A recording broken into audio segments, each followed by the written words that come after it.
Right now I'm joined by Boston Power player Leon Lopes out of Remax Spectrum down in Plymouth.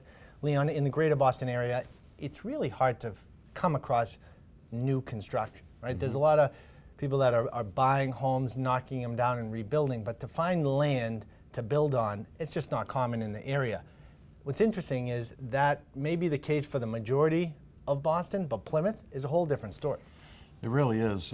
It's amazing right now to me, when you go to Boston, you see all the cranes and you hear about all the new construction activity with condo buildings and so forth, and there's really a boom in the city. Plymouth is kind of the suburban version of that, in my opinion.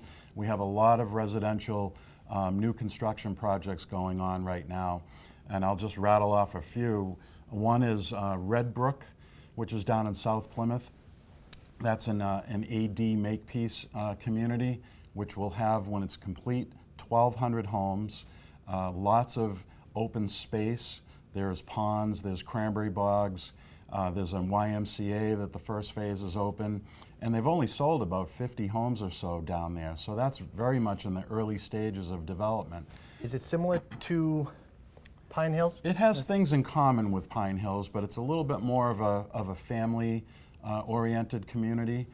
There will be some condominiums, there will be one or more 55 plus neighborhoods, but it's also a kind of a family friendly community, especially with the YMCA and childcare and so on there. In addition to that, you mentioned Pine Hills. Pine Hills has completed approximately 2,000 homes. There's still over 1,000 homes to be built at Pine Hills at all varying stages with condominiums, single-family homes. There's also a new luxury apartment community that just opened at the Pine Hills, and they're also building the Boston Magazine design home for 2016, which will be open for tours in September.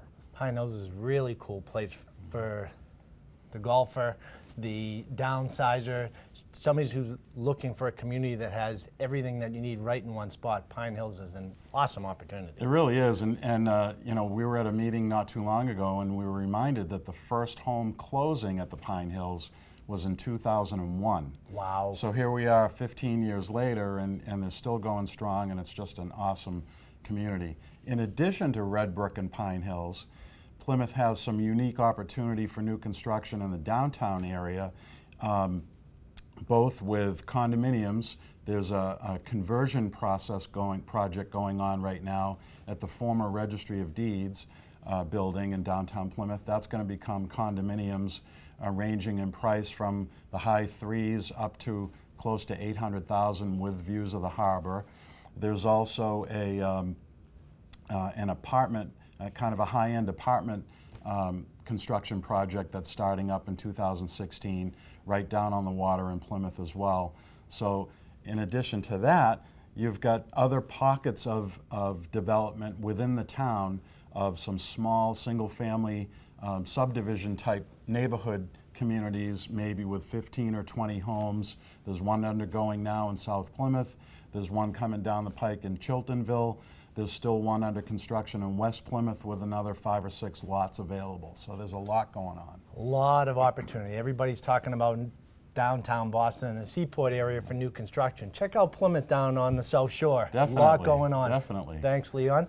And if you're in the market to purchase a home down in the Plymouth area and would like to connect with the #1 agent in Plymouth, Leon Lopes, directly, you can go to his website at leonlopes.com. And remember, we have more real estate tips right here on our page on boston.com.